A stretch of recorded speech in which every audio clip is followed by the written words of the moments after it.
6টা লক্ষণ আলামত রয়েছে, যে আলামতগুলো যখন শুরু হবে মানুষ তখনও বুঝবে না যে সে মারা যাচ্ছে, মারা যাবে একটু পরে। কিন্তু এই আলামতগুলো যখন চলবে, শুরু হয়ে যাবে, দেখা দেবে, নির্ঘাত আপনার মৃত্যু হয়ে যাবে। আল্লাহু আকবার বলেন। এটা আমার কথা না, আল্লাহ সুবহানাহু ওয়া তাআলার কথা। দেখেন, প্রথম যে লক্ষণ বা আলামতটা, যেদিন আপনার মৃত্যু ঘটবে এই দিনটাকে বলা হয় ইয়াউমুল মাউত, মানে মৃত্যুর দিন। এদিন আপনি জানেন না যে কোন দিন আসবে, এদিন আপনি জানেন না যে কোন সময়, কোন মুহূর্তটা সেই সময়টা, কোন দিনটা, কোন মুহূর্তটা। এতে কি রোজার ঈদের আগে হবে, রোজার ঈদের পরে হবে, কোরবানি ঈদের আগে না পরে, বৈশাখ মাসে না জ্যৈষ্ঠ মাসে, জানেন একমাত্র কে? আল্লাহ তাআলা সেজন্য বলেছেন, ইদা জা আজালুহুম লা ইস্তাখিরুনা সাহ ওয়া লা ইস্তাকদিমুন। যেদিন সময় চলে আসবে এক মুহূর্ত বাড়ানো হবে না, কমানো হবে না, নির্ধারিত সময় আপনাকে দুনিয়া থেকে বিদায় নিয়ে চলে যেতে হবে। প্রিয় ভাইরা আমার, যেদিন আপনার মৃত্যু আসবে, আপনি বুঝতে পারুন আর না পারুন, আপনার রূহটা কিন্তু ঠিকই কিছু না কিছু বুঝতে পারে। যেমন আল্লাহ সুবহানাহু ওয়া তাআলা পবিত্র কুরআনুল কারীমের মধ্যে কি বলছেন একটু খেয়াল করেন।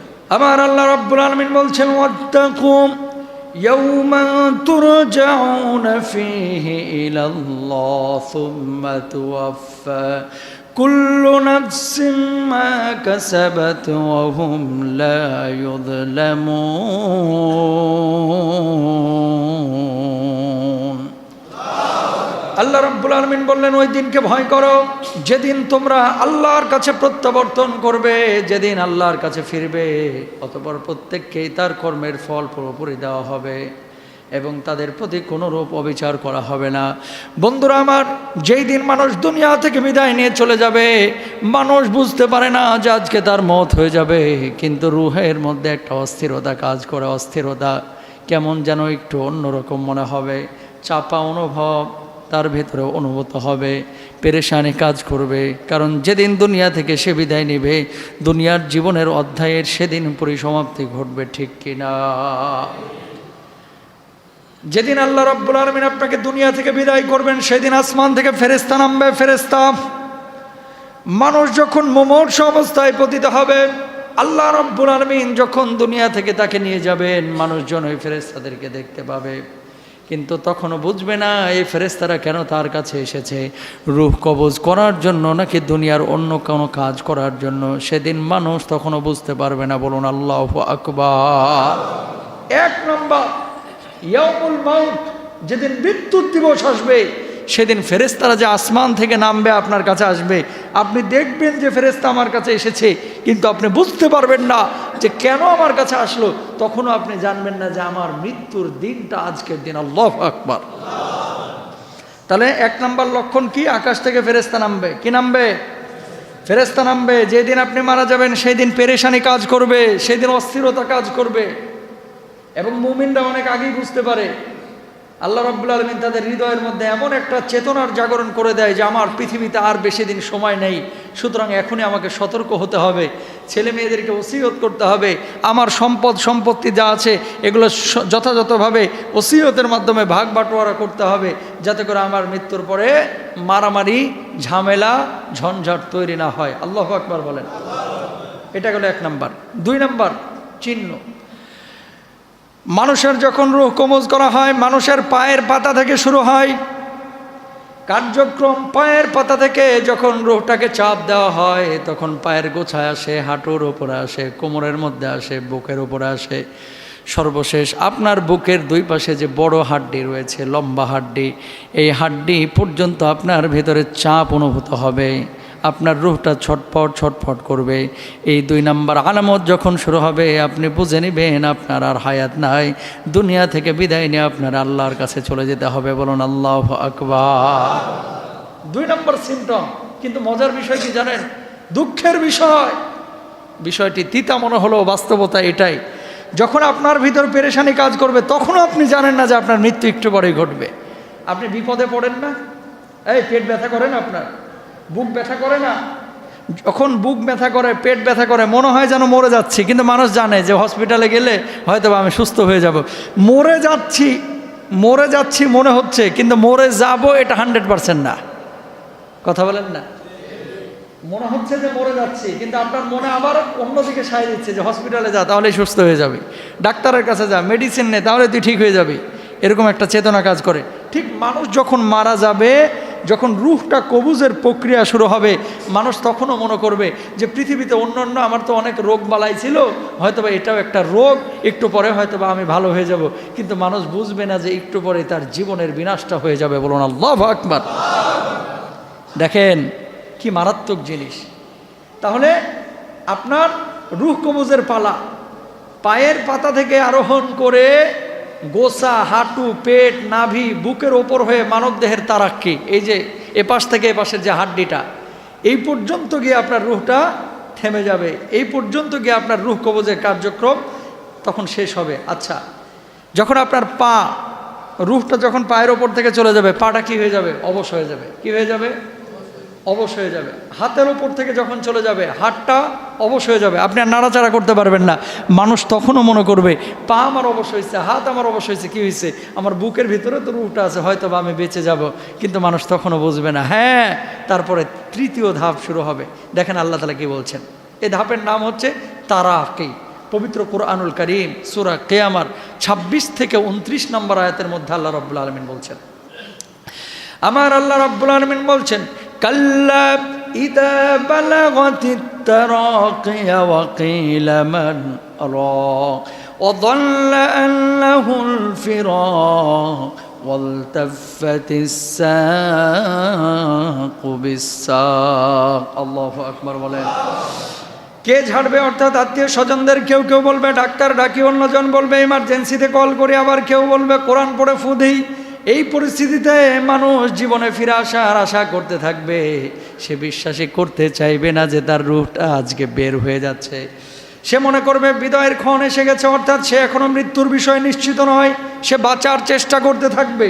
আল্লাহ রাব্বুল আলামিন বলছেন, ওয়ালতাফাতিস সাকু বিস-সাক, পায়ের গোছা অন্য গোছার সঙ্গে জড়িয়ে যাবে। মৃত্যুর বিষয় এখন সে চূড়ান্ত অনুভব করতে পারবে। রূহ গোছাদয় থেকে বের হয়ে গেছে, আর সে পা নাড়াতে পারবে না। এবং রূহ থেকে দেহ, যখন রূহ দেহ থেকে বের হয়ে তারাকিতে পৌঁছে গেছে, অর্থাৎ গলা পর্যন্ত পৌঁছে গেছে, এবার মানুষ বুঝতে পারবে কিছু একটা হয়েছে, হয়তোবা আমি আর বাঁচতে পারবো না। আল্লাহু আকবার। ওই দুনিয়ার মুসলমান, যখন আপনার রূহটাকে মালাকুল মউত এভাবে থাবা মেরে বের করবে, আপনি প্রথমে বুঝতে পারবেন না। বুঝতে পারবেন কখন? যখন একটার পর একটা অঙ্গ যখন অবশ হয়ে যাচ্ছে, ভেতরে পরিবর্তন যখন তৈরি হয়ে যাচ্ছে, মানুষ মনে করবে, আপনিও মনে করবে যে স্বাভাবিক অসুস্থতায় মনে হয় আপনার, হসপিটালে নিলেই মনে হয় সুস্থ হয়ে যাবেন, আইসিইউতে ঢুকাইলেই মনে হয় ভালো হয়ে যাবেন, এমার্জেন্সি ওই ডাক্তারের কাছে নিয়ে গেলেই হয়তো বা ভালো হয়ে যাবেন। অন্য রোগের মতো মনে হবে। যখন দেখবে যে একটার পর একটা অঙ্গের সঙ্গে রূহের বিচ্ছেদ ঘটছে, তখন মানুষ এবার বুঝতে পারবে এই তৃতীয় ধাপে এসে যে হাই হাই, আমার তো সব কিছু বিকল হয়ে যাচ্ছে, মনে হয় আমার শেষ সময়, আজকের সময় মালাকুল মউত চলে এসেছে। বলুন আল্লাহু আকবার। এবার কি? কাল্লা ইযা বালাগাতিত তারাকি, কখনো না, যখন প্রাণ কণ্ঠগত হবে। এখন প্রাণটা কোথায় চলে এসেছে? কণ্ঠের কাছে। কণ্ঠ কোনটায়? গলাটা না? এই কণ্ঠের নিচ পর্যন্ত যখন আপনার প্রাণটা চলে আসবে, আল্লাহ সুবহানাহু ওয়া তাআলা এবার চতুর্থ ধাপ ঘটাবেন। এই চতুর্থ ধাপ কি? এই ধাপের নাম হচ্ছে হুলকুম। এই ধাপের নাম কি? হুলকুম। আল্লাহ রাব্বুল আলামিন বলছেন, ফালাউলা ইযা বালাগাতিল হুলকুম ওয়া আনতুম হিনাইযিন তানযুরুন ওয়া নাহনু আকরাবু ইলাইহি মিনকুম ওয়ালাকিন লা তুবসিরুন। বলুন আল্লাহু আকবার।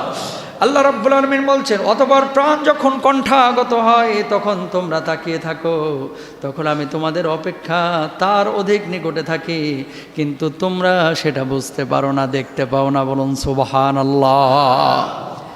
রূহটা যখন আপনার কণ্ঠের কাছে এসেছে, আপনার কাছাকাছি না রূহটা? তখন আপনার ভেতরেই তো। আল্লাহ রাব্বুল আলামিন বলছে, এর চাইতেও তোমার কাছে আমি কাছে, নিকটে, তুমি দেখতে পাও না। আল্লাহু আকবার বলেন। ওয়ানাহনু আকরাবু ইলাইহি মিনকুম ওয়ালাকিন লা তুবসিরুন, আমি তোমাদের অপেক্ষা তার অধিক নিকটতর, কিন্তু তোমরা দেখতে পাও না। মানুষের রূহ কবজের সময়টা জীবনের সবচাইতে কঠিন মুহূর্ত, কেননা তখন সে আল্লাহর সকল প্রতিশ্রুতি ও ভীতি দেখতে পায়। ভালো কাজ করলে সেগুলোর ফিডব্যাক দেখতে পায়, আর খারাপ কাজ করলে জাহান্নামের চিত্র দেখতে পায়। বলুন নাউজুবিল্লাহ। ওয়াজ তো শুনতেছেন, আমি বলতেছি, আমিও বলতেছি, আপনারাও শুনতেছেন। শোনার বলা এই অন্য ওয়াজের মতোই শুনতেছি। হুজুর যেমন মাসালা মাসাইল বলে, জুমার দিন বয়ান করে, হুজুরও বলতেছে, আমরা শুনতেছি। ওই বলা আর এই বলা, ওই ওয়াজ আর এই ওয়াজ কিন্তু এক ওয়াজ না হাজী সাহেব। আজকের এই পরিস্থিতি আপনার জীবনে ঘটবে, আমার জীবনে ঘটবে। যেদিন ঘটবে সেদিন টের আপনিও পাবেন, সেদিন টের আমিও পাবো। রমজান আইছে, গ্যাস্ট্রিকের সমস্যা, এই জন্য রোজা এখনো অনেকে রাখতেছে না। কথা বলেন না কেন? এরকম বদমাশ আছে না নাই? সামান্য পেটের ব্যথা, সামান্য পাপিষ্ঠ এই সমস্ত মানুষগুলা। যদি এমন পরিস্থিতি হয় যে আপনার জীবনের বিনাশ ঘটবে, তাহলে তো আল্লাহ তাআলা আপনারা মাফ করে দেবে। আল্লাহ তো নিজেই বলছে, ফামান কানা মিনকুম মারিদান আও আলা সাফারিন ফাইদাতুম মিন আইয়ামিন উখর। যদি তুমি অসুস্থ হও পরে রোজা রাখো। কিন্তু কিছু লোক আছে বুকে জ্বালা পোড়া করতে পারে, বুঝেন নাই কথা? রোজা রাখলে বুকে জ্বালা পোড়া করতে পারে, করে নাই কিন্তু এখনো করতে পারে, এজন্য রোজায় রাখে না। নেমু খারাম, পাপিষ্ঠ, ঠিক কিনা? এরকম লোক আছে না? আল্লাহ হেদায়েত দান করুক। এরকম কোন মুসল্লি যদি আজকে থেকে থাকেন, আপনি আসেন, আপনার পা ধরবো। আল্লাহর দোহাই লাগে কাজ করেন না, কারণ পেটের পীড়ার চাইতে জাহান্নামের পোড়ানো অনেক কঠিন বিষয়, ঠিক কিনা? পেটের পীড়া সাময়িকভাবে আসে আবার চলে যায়, বুকে জ্বালা পোড়া আসে আবার চলে যায়। জাহান্নামের পোড়ানি শুরু হইলে ভাই এই চামড়া ফটফট করে খালি পুড়বে, তখন কিন্তু সহ্য হবে না, ঠিক কিনা? সুতরাং মৃত্যু আপনাকেও বরণ করতে হবে, আমাকেও বরণ করতে হবে। যখন এবার হুলকুমের মধ্যে আমার রুহটা চলে আসবে, এবার মানুষ বুঝবে, হায় আমার জীবনের শেষ মুহূর্তটা এখন চলে এসেছে, আর তো বাঁচার কোনো কায়দা নাই। এবার পঞ্চম ধাপ শুরু হবে। পঞ্চম ধাপ কি? ফেরেশতা তাদের সামনে তাদের আমলগুলো পেশ করবে। ফেরেশতারা এই স্তরে মানুষ পরিপূর্ণভাবে বুঝতে পারবে এই লোকটা জান্নাতি নাকি জাহান্নামী। খেয়াল করেন, আপনি যখন মারা যাচ্ছেন সুখের মৃত্যু হলো, তার মানে আপনি জান্নাতি। আপনি যখন মারা যাচ্ছেন পিটায়া পুটায়া, তারপরে থাবা মারিয়া, তারপরে মনে করেন আজাব দিয়ে গজব দিয়ে যদি আপনার রূহটা কবজ করে, জানতে হবে আপনার কপালে কবরেও খারাপই আছে, আখেরাতেও খারাপই আছে। কারণ মৃত্যু হচ্ছে প্রথম ধাপ, প্রথম স্টেপ। যার মৃত্যুটা সুন্দর হলো সে জান্নাতি, যার মৃত্যুটা খারাপ হলো সে জাহান্নামী। হ্যাঁ, ঈমান আপনি এনেছেন, হয়তোবা জাহান্নামে পুড়বেন, তারপরে আপনি জান্নাতে যাবেন, কিন্তু 2000 বছর, 200 বছর, 100 বছর একদিন পুরার মতো সক্ষমতা কি আপনার আমার আছে? নাই ভাই। এই জন্য আমার আল্লাহ রাব্বুল আলামিন সূরা নাজিয়াতের 1 থেকে 3 নম্বর আয়াতের মধ্যে বলছেন, والنازعات غرقا والناشطات نشطا والسابحات سبحا। আল্লাহ রাব্বুল আলামিন বলছেন, শপথ সেই ফেরেশতাদের যারা নির্মমভাবে রূহকে টেনে বের করবে, টেনে বের করবে। আল্লাহু আকবার। রূহকে টেনে বের করা হবে, ফিলিংস নাই, অনুভূতি নাই। সুদ খাচ্ছেন, ঘুষ খাচ্ছেন, হুজুর ওয়াজ করে, আপনারা যা বাইরে বলেন হুজুরের বলার কাজ হুজুর বলবে, আমার করার কাজ আমি করব। এরকম যে মুসল্লিরা আছেন মুখে লাগাম লাগান, এরকম নিউজ আমার কাছেও এসেছে। এই কথাগুলো হচ্ছে কাফেরের কথা, কোনো মুসলমানের বাচ্চার কথা হতে পারে না। এগুলো কাফেরের কথা, ঠিক কিনা বলেন? আমি কি আমার বাপের বানানো গল্প বলতেছি? এখানে যখন সুদ নিয়ে কথা হয়, ঘুষ নিয়ে কথা হয়, হারাম খাওয়া নিয়ে কথা হয়, মসজিদ থেকে বাইর হয়ে কিছু নেমু খারাম গাদ্দার বেঈমানে কথা বলে, হুজুরের বলার কাজ হুজুর বলবে, আমগো করার কাজ আমরা করব, হুজুররা তো বলবে, এরকম কথা বলে কি বলে না? আপনি যেই হাজী সাহেবই হন, যেই মুসল্লি হন, আপনি সভাপতি হন, সাধারণ সম্পাদক হন, আপনি নেমু খারাম, আপনি গাদ্দার, ঠিক কিনা? এই কথা মানুষ বলতে পারে? এই কথা মানুষ বলতে পারে? আরে মেয়ে, আপনার ভালো লাগতেছে না, আপনি না মানেন, এটা আপনার দায়িত্ব। আপনি আরেকজন মানুষের সামনে এই কথা বলবেন কেন? তার মানে কি কোরআনের আয়াতকে আপনি অস্বীকার করলেন? কি করলেন? অস্বীকার করলেন। এটা কি হুজুরের বাপের কথা? সুদ খায় না, এটা কার কথা? আসতে বলতেছেন কেন? আল্লাহর কথা। হুজুর বলছে, হুজুর কি খারাপ হয়ে গেছে নাকি? মানার দায়িত্ব আপনার। আপনি মানলে না মানেন, আরেকজন মানুষকে এরকম নিরুৎসাহিত করেন কেন মিয়া? আপনি কাফেরের মতো আচরণ করেছেন, ঠিক কিনা? এই কথাটার মানে বুঝেন যে হুজুরের বলার কাজ হুজুর বলবে, আমার কাজ আমি করব। ওই হুজুররা এগুলো বলেই। এই কথা যে মুসল্লি আপনারা বলেন, বিশ্বাস করেন যদি বুঝে শুনে বলে থাকেন আপনার ঈমান নাই। কারণ কি? কারণটা কি? কারণ হচ্ছে হুজুর যে কথাটা বলেছে হারাম খাওয়ার ব্যাপারে, এটা হুজুরের মুখের কথা না। কার কথা? আপনি আরেকজন মানুষকে এই কথাটা বলতেছেন, মানে তুইও কর আমিও করি, তুইও কর আমিও করি। মরবেন না আপনি? আপনি মরবেন না? পাপ করতেছেন, নিজে করেন, আরেকজনের টাইনে নিয়ে আজান দিয়ে পাপ করার দরকার নাই। নিজে হারাম খাচ্ছেন, খান, আপনার মুখে আমি তালা মারতে যাব না, কিন্তু আমার দায়িত্ব এই মেম্বার থেকে, এটা আমার কাছে আমানত, সত্যটা আমাকে বলতে হবে, ঠিক কিনা? এটা আপনার ভালো লাগুক বা খারাপ লাগুক, ইচ্ছা হলে মসজিদে আসেন, না হলে আমার বাইর করে দেন, অথবা আপনি মসজিদ থেকে বাইর হন, অন্য মসজিদে যান যেখানে সুদের আলোচনা হয় না, যেখানে হারাম খাওয়ার আলোচনা হয় না। এখানে যতদিন আছে আমি হক কথা বলবো, ঠিক কিনা?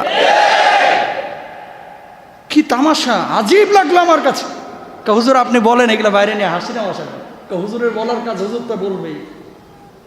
আস্তাগফিরুল্লাহ। শুনেন, ওই যে বলছিলাম না যে মুসল্লির সংখ্যা বাড়ছে, ইমানদারের সংখ্যা কমছে।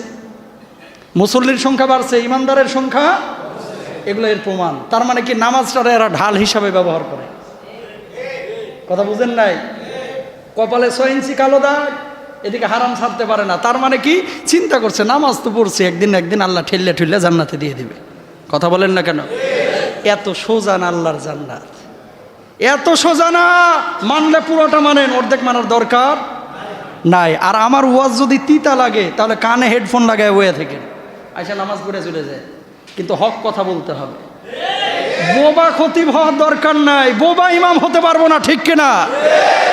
এখানে কাউকে খুশি করার জন্য, কাউকে অখুশি করার জন্য ওয়াজ করি না। যেটা সত্য কথা সেটা আমাকে বলতে হবে। সুদ, ঘুষ, জেনা, ব্যভিচার হারাম, হারাম। আরেকজন মানুষের সামনে এই কথা বলে মানে কি? এই কথা বলার দ্বারা উদ্দেশ্য হচ্ছে তুইও কর আমিও করি। হুজুররা বলার কাজ হুজুররা বলুক। হুজুর আইতেছে যাইতেছে, হুজুর গাড়ি নিয়ে আসে, সুন্দর করে একটু ওয়াজ করে দিয়ে চলে যায়। হুজুররাও সুদ না খায় কি ভাইচা আছে না? আপনিও চাইলে পারবেন। কষ্ট নিয়েন না।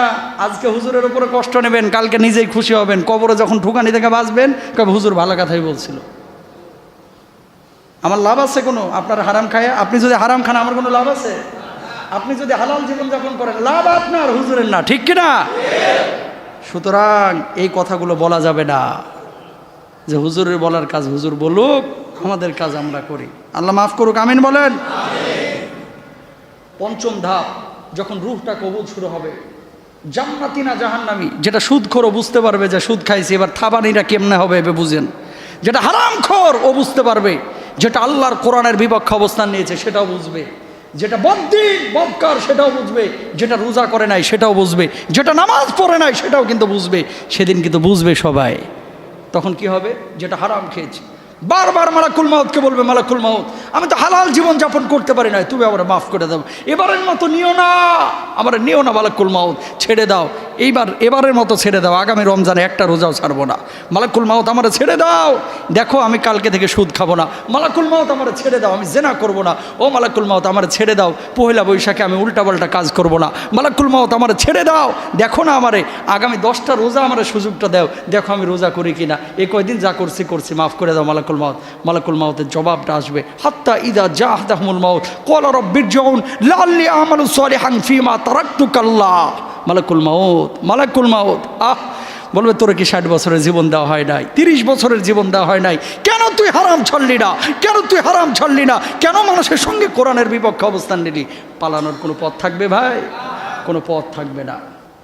এই 1 থেকে 3 নম্বর আয়াতে তাফসীর ঘাটেন, দেখবেন সেখানে আল্লাহ তাআলা বলছেন যারা ঈমানদার মুমিন তাদের রূহগুলো খুব সহজে বের হয়ে যাবে, এদেরকে জান্নাতের চিত্রগুলো তুলে ধরা হবে।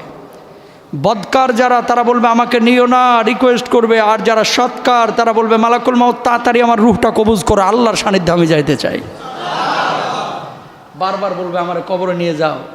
বদকার বলবে, ও সন্তান তোর জন্য বাড়ি বানাইলাম, ও ও সন্তান, তোর জন্য গাড়ি বানাইলাম, তোর জন্য এত আয়োজন করলাম, তুই আমারে কেন বাড়ি থেকে বের করছিস?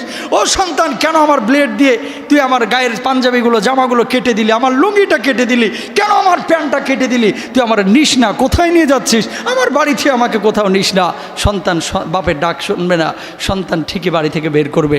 বারবার যখন কবরের দিকে নিয়ে যাওয়া হবে, বারবার আকুতি করবে, আমার নিস না, কোথায় নিয়ে যাচ্ছিস? আমি নড়াচড়া করতে পারছি না, আমার কবরে রাখিস না। কিন্তু কেউ শুনবে না কারো কথা, আপনাকে নিয়ে চলে যাবে।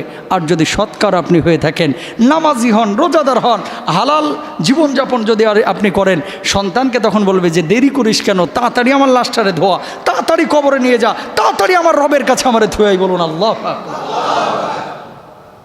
জীবন এরকম চান কি চান না? তাহলে হালাল জীবনযাপন করা দরকার আছে না? কখনো কখনো তিতা ভালা, এটা পরবর্তীতে মিঠা লাগবে। ওয়াসা আন তাকরাহু শাইআন ওয়া হুয়া খায়রুল লাকুম ওয়াসা আন তুহিব্বু শাইআন ওয়া হুয়া শাররুল লাকুম। আল্লাহ বলছে যে পৃথিবীর মানুষের এমন কিছু জিনিস রয়েছে যেটা খুব অপছন্দ করে, কিন্তু এটা ওর জন্য কল্যাণকর। সুবহানাল্লাহ বলেন। আপনি অপছন্দ করেন অথচ আপনার জন্য কি কল্যাণকর। আল্লাহ বলছেন ওয়াসা আন তুহিব্বু শাইআন ওয়া হুয়া শাররুল লাকুম। অনেক মজা করে হারাম খান, খুব ভাল লাগে, খালি মাস গেলে 30,000 করে বান্ডিল আসতেছে, খুব মজা, খুব মজা। আল্লাহ বলতেছে এটা তোর জন্য অকল্যাণকর, টের পাবি। সুম্মা ইলাইনা মারজিউকুম ফানুনাব্বিউকুম বিমা কুনতুম তা'মালুন। খালি কবরে ঢুক না, আমার কাছেই তো ফিরবি। সেদিন কাকে বলবি যে হুজুরের বলার কাজ বলবে? সেদিন বলার কোনো কায়দা নাই, শুধু মায়ের হবে, কোনো আওয়াজ হবে না, ঠিক কিনা? হাড়ে হাড়ে বুঝিয়ে দিবেন কে? ষষ্ঠ ধাপ। এরপর আল্লাহ সুবহানাহু ওয়া তাআলা বলছেন যে ষষ্ঠ ধাপে, এই ধাপের পর শুরু হবে ষষ্ঠ ধাপ, অর্থাৎ ওই যে হুলকুমের মধ্যে যখন রূহটা চলে আসলো, এরপরে মানুষের সামনে সচিত্র দেখানো হবে যে তার আমলগুলোর কী অবস্থা, সে জান্নাতে যাবে না জাহান্নামে যাবে।